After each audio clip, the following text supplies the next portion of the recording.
Hello guys, welcome to my YouTube channel Nursing Education। Hello friends, आज हम लोग discuss करेंगे अबाउट आइडेंटिफिकेशन ऑफ वेरिएबल्स। हम अपनी रिसर्च स्टडी जब कंडक्ट करते हैं तो उस स्टडी में हम कुछ वेरिएबल्स का यूज़ करते हैं, तो वो डिफरेंट टाइप्स ऑफ वेरिएबल्स होते हैं। वेरिएबल्स होते क्या हैं? वेरिएबल्स ऐसी क्वालिटी होती है या फिर कोई property, characteristics of person, things और सिचुएशंस दैट चेंज और वेराई। ऐसी प्रॉपर्टीज़, ऐसी क्वालिटी पर्सन की जो चेंज होती रहती है सिचुएशन के हिसाब से। जो वेरिएबल्स हैं वो मेनली 5 टाइप्स के होते हैं, और जो वेरिएबल्स की क्लासिफिकेशन है वो बेस है किसी वेरिएबल के नेचर पे, उसके एक्शन पे and effect on the variables. अगर हम टाइप की बात करें तो फर्स्ट टाइप है independent and dependent variable. Independent and dependent variables को हम मेनली एक वेरिएबल ही काउंट करते हैं। आप चाहें तो उसको 2 वेरिएबल्स काउंट कर सकते हैं, 2 types. Second one is research variable, third one is demographic variable and the fourth one is extraneous variable. तो सबसे पहले हम डिस्कस करेंगे इंडिपेंडेंट एंड डिपेंडेंट वेरिएबल के बारे में। These are the two variables which are interrelated। ये दोनों वेरिएबल एक दूसरे से इंटररिलेटेड हैं and mainly observed in correlational, interventional, pre experimental, quasi experimental and experimental research studies. जब हम इंडिपेंडेंट और डिपेंडेंट वेरिएबल का यूज़ करते हैं तो वो मेनली हम सिर्फ इन कुछ स्टडीज़ में यूज़ करते हैं जिनका नाम दे रखा है like correlational, interventional, pre experimental, quasi experimental. सिर्फ इन्हीं स्टडीज़ में हम इंडिपेंडेंट और डिपेंडेंट वेरिएबल का यूज़ करते हैं। पहले बात करते हैं इंडिपेंडेंट वेरिएबल क्या होता है। इंडिपेंडेंट वेरिएबल एक ऐसी स्टिमुलस होती है, एक ऐसी एक्टिविटी दैट इज मैनिपुलेटेड और varied by the researcher to create the effect on the dependent variable. इसका मतलब है कि इंडिपेंडेंट वेरिएबल एक ऐसी स्टिमुलाई होती है जिसको मैनिपुलेट किया जा सकता है, यानी कि इंडिपेंडेंट वेरिएबल को मैनिपुलेट करके उसका इफेक्ट डिपेंडेंट वेरिएबल पे चेक किया जाता है। फॉर एग्जांपल, अगर हम क्लोरहेक्सीडाइन एक माउथ वॉश का यूज़ कर रहे हैं to prevent any kind of infection, तो क्लोरहेक्सीडीन माउथ वॉश जो होगा वो एक इंडिपेंडेंट वेरिएबल होगा।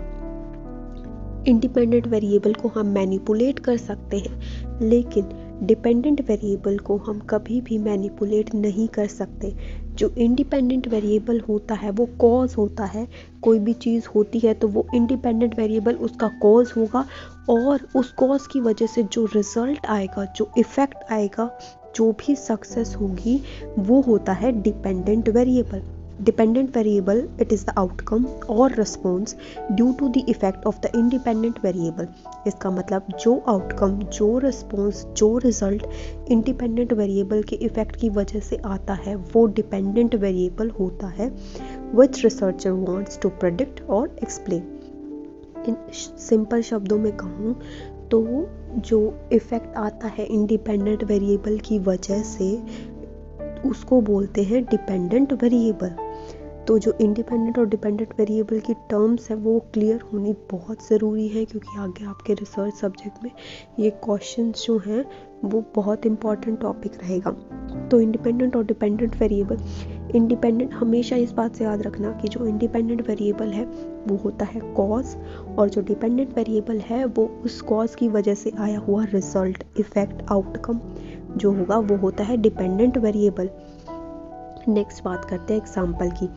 Effectiveness of a planned teaching on the knowledge of staff nurses working in the psychiatric unit regarding physical restraint for psychiatric patient in selected hospital of Vidarbha reason.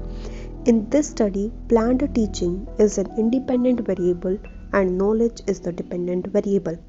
जो planned teaching है, planned teaching जो है वो cause है, और planned teaching का effect क्या होगा? knowledge आएगी लोगों में, knowledge आएगी स्टाफ नर्स में। तो प्लान टीचिंग जो है वो कॉज है, उसको बोलेंगे हम इंडिपेंडेंट वेरिएबल, और उसकी वजह से प्लान टीचिंग की वजह से जो रिजल्ट आ रहा है यानी कि नॉलेज, उसको बोलेंगे डिपेंडेंट वेरिएबल। नेक्स्ट हम बात करते हैं रिसर्च वेरिएबल की। जो रिसर्च वेरिएबल होता है उसको हम डिस्क्रिप्टिव, एक्सप्लोरेटिव, कंपैरेटिव और क्वालिटेटिव रिसर्च स्टडीज़ में यूज़ करते हैं। वेरिएबल आर ऑब्जर्व्ड और measured in natural setting as they exist. Research variables जो होते हैं उनको ऑब्जर्व किया जाता है और मेज़र किया जाता है उनकी नेचुरल सेटिंग में जहाँ वो एग्जिस्ट करते हैं, लाइक जहाँ पे उनका रियल में एग्जिस्टेंस है, उनकी नेचुरल सेटिंग, वहाँ पे उनको ऑब्जर्व किया जाता है और वहीं पे उनको मेज़र किया जाता है किसी भी स्टडी में। और रिसर्च वेरिएबल में कोई भी मैनिपुलेशन नहीं होती है, ना ही कोई ट्रीटमेंट होता है, ना कोई इंटरवेंशन होती है। जैसे कि जो इंडिपेंडेंट वेरिएबल होता था वो कॉज होता था, वो कोई एक ऐसी इंटरवेंशन होती थी जिसकी वजह से कोई रिजल्ट आता था जिसको हम डिपेंडेंट वेरिएबल बोलते थे। लेकिन रिसर्च वेरिएबल में ना तो कोई डिपेंडेंट वेरिएबल होता है, ना ही कोई इंडिपेंडेंट वेरिएबल होता है, तो ना तो हम उसको मैनिपुलेट कर सकते हैं, ना ही किसी ट्रीटमेंट का उस पर यूज़ करते हैं। Here no independent variable is manipulated। यहाँ पे कोई भी independent variable manipulate नहीं होता है। And no cause effect relationship is examined। ना ही कोई cause और effect का relationship examine किया जाता है। जैसे कि इंडिपेंडेंट और डिपेंडेंट वेरिएबल में कॉज और इफेक्ट का रिलेशनशिप होता है, इंडिपेंडेंट वेरिएबल कॉज होता है और डिपेंडेंट वेरिएबल इफेक्ट होता है, तो इन दोनों के बीच में कॉज इफेक्ट का रिलेशनशिप होता है। लेकिन रिसर्च वेरिएबल में कोई भी कॉज और इफेक्ट का रिलेशनशिप नहीं होता है, ना ही उसको एग्जामिन किया जाता है। These variable are considered as research variable. जिन वेरिएबल्स को मैनिपुलेट नहीं किया जा सकता और उनके बीच में कॉज इफेक्ट रिलेशनशिप नहीं होता, उनको बोलते हैं research variable. Therefore, research variables can be defined as qualities, attributes, properties or characteristics which are observed or measured in a natural setting।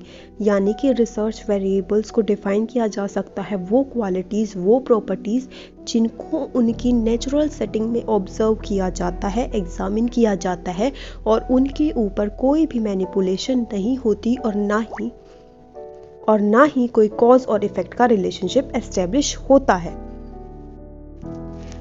अब बात करते हैं एग्जाम्पल की। An exploratory study on factors contributing to sleep disturbance among patients admitted in selected ICU of AIIMS new Delhi. तो ये example है, इसमें देखेंगे कि रिसर्च वेरिएबल क्या है। In this research study, factors contributing to sleep disturbance is a research variable which is observed in natural setting without manipulating it। जो factors जो हैं वो स्लीप को कंट्रीब्यूट कर रहे हैं, उन फैक्टर्स को हम उनकी नेचुरल सेटिंग में ऑब्जर्व कर रहे हैं। नेचुरल सेटिंग क्या होगी? वो एम्स के आईसीयू जो है वो नेचुरल सेटिंग है और वहीं पे हमने ऑब्जर्व करना है कि जो स्लीप डिस्टर्बेंस के फैक्टर्स हैं वो कौन कौन से होते हैं। तो ये जो स्लीप डिस्टर्बेंस के फैक्टर्स होंगे वो होते हैं रिसर्च वेरिएबल। नेक्स्ट बात करेंगे डेमोग्राफिक वेरिएबल्स की। डेमोग्राफिक वेरिएबल्स क्या होते हैं? In most of the research studies researchers make the attempt to study the sample characteristics and present them in research finding. Most of the research studies में क्या होता है? जो रिसर्चर होता है वो ट्राई करता है टू स्टडी द सैंपल, उस सैंपल्स के कैरेक्टरिस्टिक्स को स्टडी करने की ट्राई करता है एंड उनको प्रेजेंट करता है अपनी रिसर्च फाइंडिंग्स में। Sometimes researchers even try to establish relations of the demographic variables with the research variables। कभी कभी रिसर्चर क्या करेगा, अब जो रिलेशनशिप होता है ना वो एस्टेब्लिश करने की कोशिश करता है डेमोग्राफिक वेरिएबल्स और रिसर्च वेरिएबल्स के बीच में। नेक्स्ट है these characteristics and attributes of the study subjects are considered as demographic variables। In characteristics और इन attributes को, जो attributes और characteristic होते हैं स्टडी सब्जेक्ट्स के, उन्हीं को डेमोग्राफिक वेरिएबल्स बोला जाता है। अब डेमोग्राफिक वेरिएबल्स होते क्या हैं?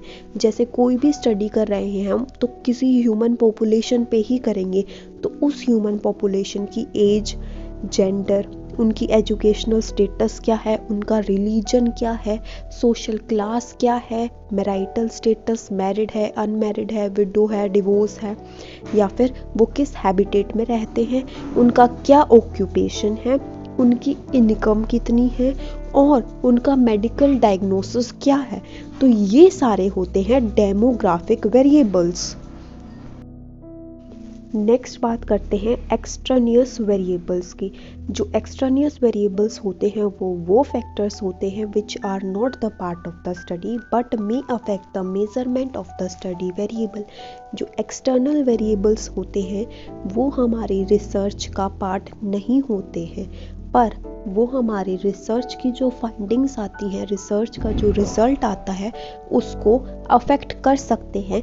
इसीलिए एक्सटर्नल वेरिएबल्स को हमें कंट्रोल करना पड़ता है ताकि वो हमारी रिसर्च फाइंडिंग्स में नेगेटिव इफेक्ट ना डालें।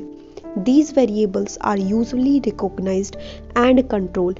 इन वेरिएबल्स को रिकॉग्नाइज किया जाता है और उनको कंट्रोल किया जाता है ताकि वो हमारी स्टडी में नेगेटिव इफेक्ट ना डाले बाय रिसर्चर।